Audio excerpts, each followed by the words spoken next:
Bonjour et bienvenue à ma chaîne Filou pour vous. Filou pour vous que j'ai créé pour vous aider à être plus heureux et à réaliser vos rêves. Aujourd'hui, avec ce qui se passe dans le monde actuellement avec le coronavirus et tout ça, j'ai eu envie de vous parler de la quarantaine. Je pense que ça touche beaucoup d'entre nous. Moi, en fait, je suis arrivée en Espagne jeudi dernier. Tout était correct, mais bon, les gens commençaient à parler du coronavirus. C'était plus sérieux. Les gens se font pas d'embrassades. Il y avait des gens un peu dans les rues avec des masques. Le vendredi, des boutiques de fermées. On en parle encore plus. On nous annonce le samedi la fermeture de tous les endroits publics, bars, restos, musées. En fait, tout sera fermé sauf les épiceries et les pharmacies. On réalise pas trop ce qui se passe, mais arrive le samedi, j'ai été me promener dans l'après-midi et là, je me suis vraiment rendu compte que tout était fermé. Il y a des policiers qui font fermer les établissements, qui nous demandent qu'est-ce qu'on fait dans les rues. À la télé, quand on regarde la télé, il y a toujours un message dans le coin de la page de rester chez soi, rester à la maison. Donc, tout le monde est confiné chez soi.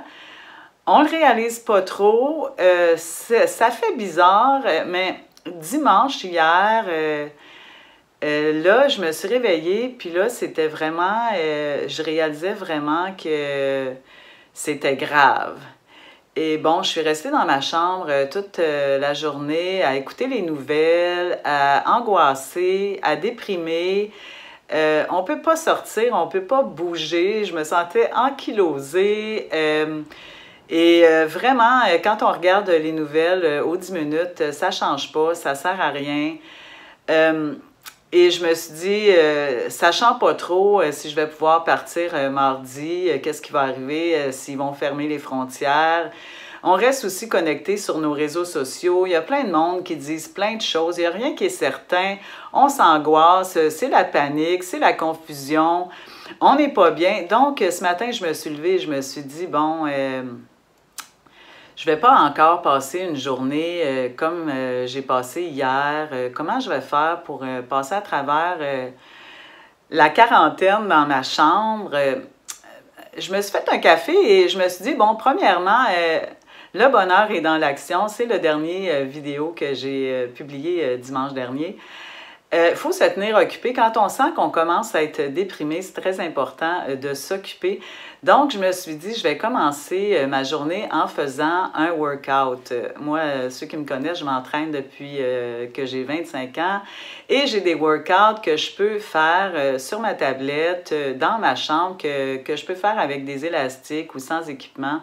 Donc, je me suis dit, je vais commencer par faire un bon petit workout qui m'a énergisée. Je me suis sentie mieux. Si vous n'en avez pas, si vous voulez bouger, il faut que vous bougiez. Si vous êtes pris en quarantaine chez vous, dans votre chambre, vous pouvez aller sur YouTube et taper dans la barre de recherche que vous recherchez à faire un petit entraînement. Il y a toutes sortes de choses que vous allez trouver. Des pilates, du yoga, aérobic, que vous pouvez faire dans une chambre d'hôtel, même s'il n'y a pas beaucoup de place. Et c'est gratuit et ça va vous aider au moins à bouger. Vous aurez au moins bougé un petit peu. Ensuite, je me suis dit, bon, qu'est-ce que je pourrais faire? OK, j'ai ma chaîne Filou pour vous. Pourquoi je ne ferais pas justement une vidéo pour aider les gens à vivre une quarantaine un petit peu moins déprimante. Donc, je me suis mise à composer mon petit vidéo et à me filmer pour vous. Donc, vous, qu'est-ce que vous pouvez faire dans une chambre d'hôtel confinée? Il y a plein de choses qui s'offrent à vous. Profitez-en.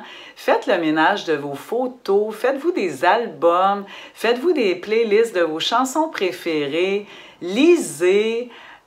Déconnectez-vous un peu des réseaux sociaux parce que des fois, les gens, ils font juste nous écrire, là, c'est l'angoisse, puis le stress, puis qu'est-ce que tu fais, qu'est-ce qui va arriver. Personne ne sait rien.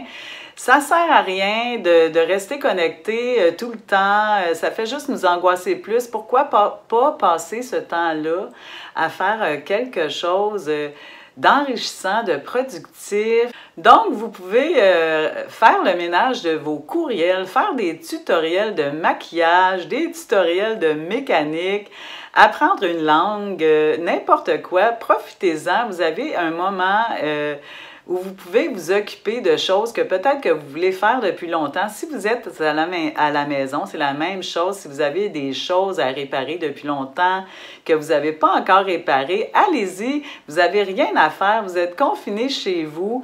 Faites du ménage. Ça, je le répète souvent. Si vous faites du ménage chez vous, vous faites aussi le ménage dans votre tête et ça fait beaucoup de bien. Peinturez une chambre, la chambre que ça fait longtemps que vous voulez peinturer, que vous n'avez pas encore faite, occupez-vous et le temps va passer plus vite, vous serez plus heureux et même la quarantaine vous aura permis peut-être de faire des choses que ça faisait longtemps que vous vouliez faire. Donc, j'espère que ce petit truc va vous aider. N'oubliez pas que c'est quand même sérieux le coronavirus, il y a beaucoup de morts. C'est très contagieux. Donc, essayez de limiter vos déplacements dans les lieux publics. Tenez-vous à distance des gens. Lavez-vous souvent les mains avec du savon pendant au moins 1 minute. Évitez de toucher votre visage. Si vous toussez, toussez dans votre coude. Et si vous utilisez des mouchoirs, essayez d'utiliser des mouchoirs jetables. Ensemble, on va sûrement en venir à bout. Si vous avez des suggestions pour vous occuper dans votre chambre d'hôtel, ou chez vous, si vous êtes en quarantaine, je vous invite à les partager avec nous au bas de la page. Il y a sûrement des gens qui seraient contents d'avoir des idées pour s'occuper. Si vous avez aimé mon vidéo, je vous invite à cliquer sur j'aime et à vous abonner à ma chaîne Filou pour vous et à ma page Facebook. Et ça me fera plaisir de vous revoir la semaine prochaine pour un prochain truc de vie. Merci d'avoir été avec moi. Bye bye.